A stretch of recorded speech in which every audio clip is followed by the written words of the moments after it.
Roji M John മറുപടി പറയാം. ഇപ്പോൾ കുമളിയിലെ പ്രസംഗം ചൂണ്ടിക്കാണിച്ചപ്പോൾ ഇന്നലെ രാത്രിയാണ് കുമളിയിൽ പ്രസംഗം നടന്നത്. ഇന്ന് നടന്നിരിക്കുന്ന കോൺഗ്രസ് പ്രതിഷേധം അല്ലെങ്കിൽ കോൺഗ്രസിന്റെ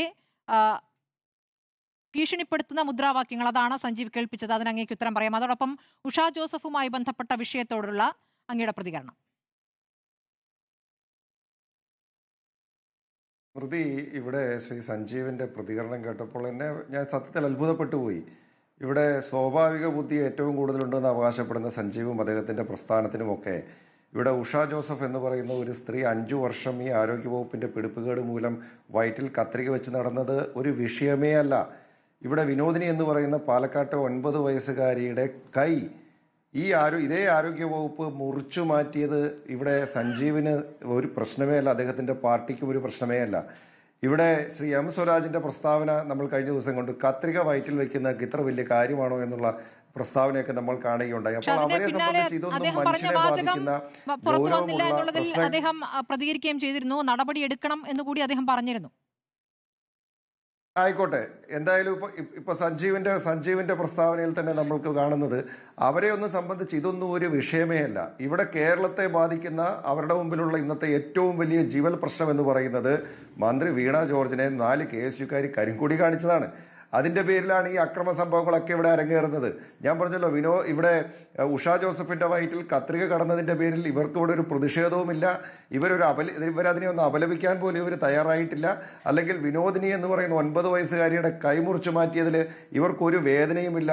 ഈ വിനോദിനിക്കുണ്ടായതിനേക്കാളോ ഉഷാ ജോസഫിന് ഉണ്ടായതിനേക്കാളോ ഒക്കെ വലിയ വേദനയാണ് ഇവരെ സംബന്ധിച്ചും മന്ത്രിയെ സംബന്ധിച്ചും കരിങ്കൊടി കണ്ടപ്പോൾ ഉണ്ടായത്. അപ്പൊ അതുകൊണ്ട് ഇത് കേരളത്തിലെ ജനങ്ങൾ കാണുന്നുണ്ട്. ഈ നാടകങ്ങളെല്ലാം ഇവിടെ ഒന്നൊന്നായി പൊളിഞ്ഞു വീണുകൊണ്ടിരിക്കുകയാണ്.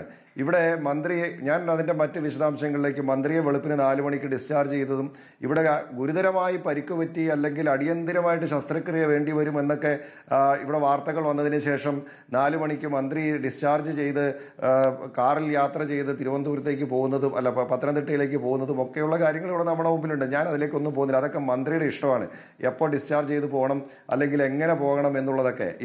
ഇത്തരം സൗകര്യങ്ങളൊക്കെ നാട്ടിലെ സാധാരണ രോഗികൾക്ക് സർക്കാർ ഹോസ്പിറ്റലിൽ ചെല്ലുമ്പോൾ അവർക്ക് ഇത്തരം സൗകര്യങ്ങളൊക്കെ കിട്ടിയാൽ നന്നായിരിക്കും. പിന്നെ ആരോഗ്യ മേഖലയെക്കുറിച്ച് ഇവിടെ ശ്രീ സഞ്ജീവ് ഊറ്റം കൊള്ളുന്നത് കേട്ടു.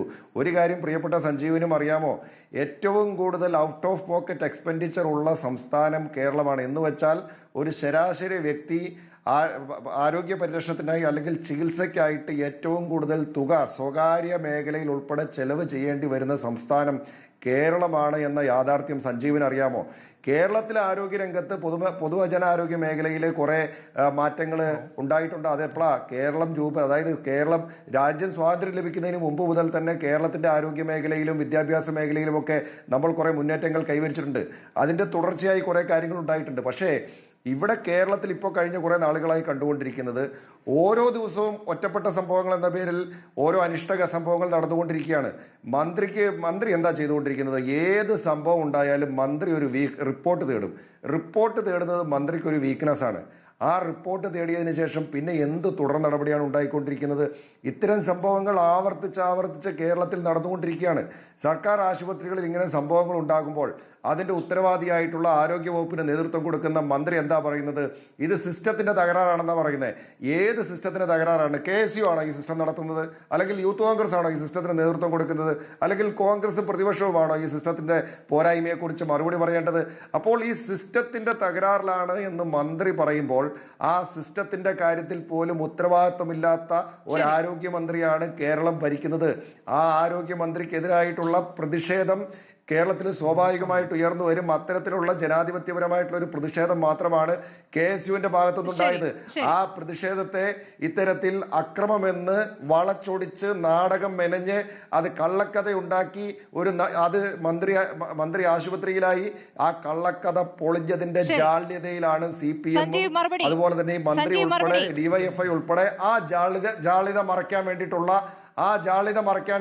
അക്രമ പരമ്പരയാണ് കേരളത്തിൽ നടന്നുകൊണ്ടിരിക്കുന്നത്. സഞ്ജീവ്, ഇപ്പോൾ റോജി പറഞ്ഞതിന് മറുപടി പറഞ്ഞിട്ട് സഞ്ജീവ് പോവും. നമുക്ക് അതോടൊരു ചർച്ച അവസാനിപ്പിക്കേണ്ടതുണ്ട്. അങ്ങ് പറയാം.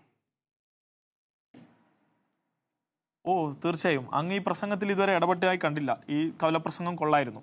ഇവിടെ കേരളത്തിലെ മനുഷ്യരുടെ ജീവിതത്തിൽ 8000 കോടി രൂപ ചെലവഴിച്ചുകൊണ്ടാണ് കേരളത്തിലെ ഇടതുപക്ഷ സർക്കാർ മനുഷ്യരുടെ ജീവിതത്തിൽ ഇടപെട്ടുള്ള ആരോഗ്യ മേഖലയിലെ നെഗ്ലിജൻസ് ഉണ്ടായിട്ടേ ഇല്ല എന്നൊരു അഭിപ്രായം പറഞ്ഞില്ല. ഇപ്പോൾ റിപ്പോർട്ട് ചോദിച്ചതുമായി ബന്ധപ്പെട്ട് റോജി എം ജോൺ അങ്ങക്ക് അറിയുന്ന ഒരു കാര്യം കൂടി ഉണ്ട്, അങ്ങ് അത് മറച്ചു വെക്കുകയാണ്. ഈ 47 എണ്ണത്തിലാണ് റിപ്പോർട്ട് ചോദിച്ചത്. ആ റിപ്പോർട്ട് ചോദിച്ച് വകുപ്പ് തല അന്വേഷണത്തിൽ അതിൽ 90% പ്രൈവറ്റ് മേഖലയിൽ വന്നിട്ടുള്ള നെഗ്ലിജൻസിനാണ് ചോദിച്ചിട്ടുള്ളത്. ആ മേഖലയിൽ തന്നെ വന്നിട്ടുള്ള നെഗ്ലിജൻസിന് പുറമെ സർക്കാർ മേഖലയിലെ ഈ നെഗ്ലിജൻസിനെ പ്രത്യേകമായി കണ്ടുകൊണ്ട് ഇടപെടുകയും 5 വർഷം മുമ്പ് നടന്നിട്ടുള്ള ഈ കാര്യത്തിൽ സർക്കാരിന് കഴിയാവുന്ന വിധത്തിലുള്ള എല്ലാ കാര്യങ്ങളും ചെയ്യുമെന്നുള്ള ഉറപ്പ് നൽകിയിട്ടുള്ള ഒരു മന്ത്രിക്ക് നേരെ നടത്തിയിട്ടുള്ള സമരാഭാസം കേവലം ഈ പറഞ്ഞതുപോലെ എന്തെങ്കിലും വിധത്തിൽ ഈ സിസ്റ്റത്തിനെതിരെ എന്തെങ്കിലും സർക്കാർ വിരുദ്ധ സമരം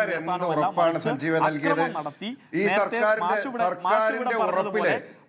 സർക്കാരിന്റെ ഉറപ്പിൽ ഉഷാ ജോസഫിന് വിശ്വാസം ഉണ്ടായിരുന്നുവെങ്കിൽ ഈ ഉഷാ ജോസഫ്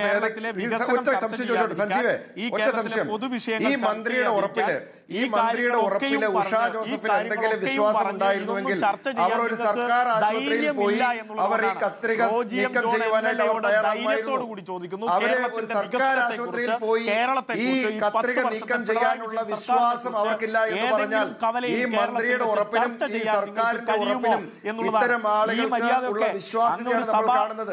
ഇപ്പൊ വിനോദിനിക്ക് കൈവച്ചു കൊടുക്കാൻ പറഞ്ഞു. എപ്പോഴാ പറഞ്ഞത്? അല്ല, ഒറ്റ കാര്യം ചോദിച്ചോട്ടെ, ഇവിടെ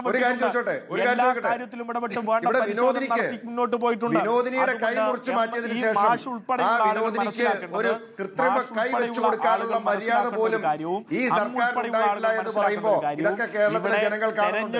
കേരളത്തിലെ ആരോഗ്യ മേഖല എങ്ങോട്ടാണ് പോകുന്നത് എന്നുള്ളത് എല്ലാവർക്കും ബോധ്യമാണ്. പുതിയ ഘട്ടത്തിലെ വ്യാജ സംഹിതയുടെ നിർമ്മിതി ഉണ്ടാക്കാനുള്ള ഇടപെടലാണ് നടത്തുന്നത്. അതിനെ തുറന്നു കാണിക്കും. അതിൽ ഭയപ്പെട്ട് പുറകോട്ട് പോകാൻ കഴിയില്ല.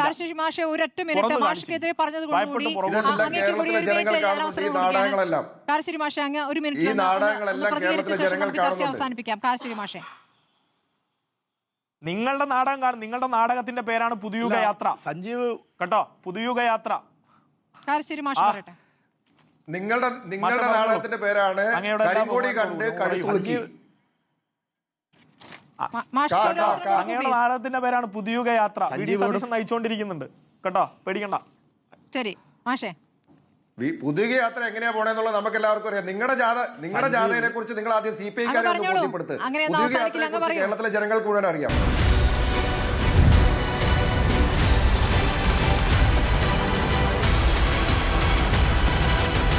Debate with Smriti Parithikkad.